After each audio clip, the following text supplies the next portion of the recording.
Welcome everyone. Okay, let's dive into this. Today, we've got an absolutely fascinating explainer lined up for you.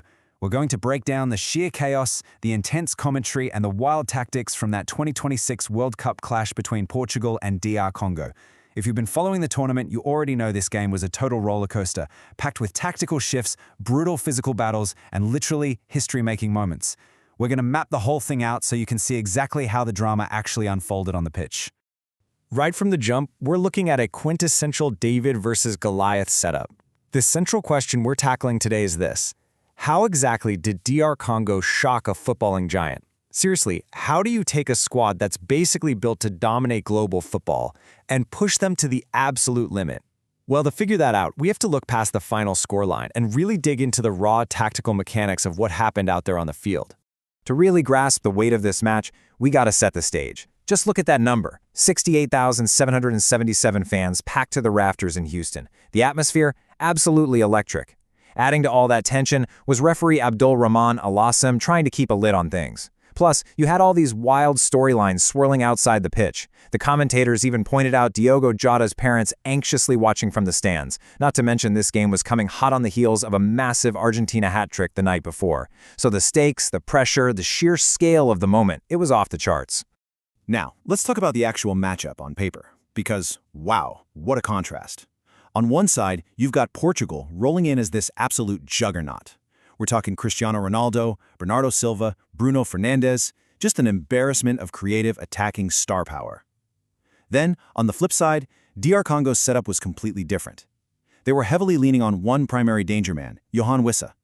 The commentary was all over how his relentless movement and mobility across the pitch made him a total nightmare for the Portuguese defense to track. So yeah, it looked like a massive mismatch on paper. But as we all know, football isn't played on paper, right? Section 1. Portugal takes early control. So, the opening phase of the game? Completely methodical from the Portuguese side. Right from kickoff in Houston, they dictated the tempo, seamlessly leading up to a crucial breakthrough goal by Ruben Neves. And all of this went down just before the first hydration break. It was clinical, it was controlled, and man, it put Portugal firmly in the driver's seat almost right out of the gate. Digging a little deeper into that early dominance, just look at the sheer quality of the threats they were creating. You had Bruno Fernandes whipping these incredibly dangerous balls right across the face of the goal. You had Bernardo Silva stretching out literally inches away from connecting. And then there's Cristiano Ronaldo. The commentators made a brilliant point here. Ronaldo wasn't just aimlessly running around. He was deliberately walking the penalty area, calculating, watching the defense, and essentially acting as this constant looming nightmare for DR Congo. Which brings us to this incredibly telling quote from the broadcast booth. Portugal firmly in charge at the moment, looking comfortable to this point. I mean, that perfectly sums up the massive headache DR Congo was dealing with. They're staring down a fully comfortable, dominant Portuguese squad, and they're already down a goal. Something absolutely had to change. Section 2. The underdog's tactical shift. Okay, so here's the absolute turning point. Going down a goal to Ruben Neves, it actually acted as a massive catalyst for DR Congo. Before that goal went in, their whole plan was to just kill the game, sit deep, absorb the pressure, and survive.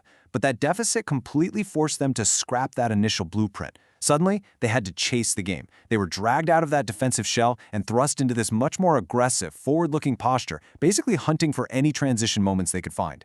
And here's exactly how they pulled off that shift. Step 1, get out quickly. I mean, the second they won the ball, boom, no hesitation. Step 2, get runners in front of the ball. The sheer pace of their transition play was staggering to watch. They just flooded the field with attacking options. And step 3, earn set pieces. By driving forward with that kind of crazy urgency, they forced Portugal into making uncomfortable tackles, which won them vital corners and free kicks in incredibly dangerous spots. Section 3. A historic World Cup goal. Now, what's really fascinating here is the pure deception they used. I love calling this the set-piece heist. DR Congo earns a corner, right? But instead of your standard, predictable ball chucked into the box, they play it short. Look at the mechanics of play here. Because the ball goes short, the entire Portuguese defensive block has to instantly shift and step up toward the ball. And in that tiny split-second window of movement, DR Congo's main man, Yohan Wissa, just ghosts into the gaps. He is left completely, shockingly unmarked, and he punishes them with this absolutely brilliant snapped header straight into the back of the net. The reaction up in the broadcast booth really tells you everything you need to know about the gravity of that header. Just listen to this. The leopard pounce, the leopard roar. We have history in Houston, a first-ever World Cup goal for DR Congo. You can practically feel the raw passion and the absolute shock just radiating through those words. It wasn't just a basic equalizer, it was the emotional climax of the whole match. A literal historic first for the nation on the biggest stage in the world.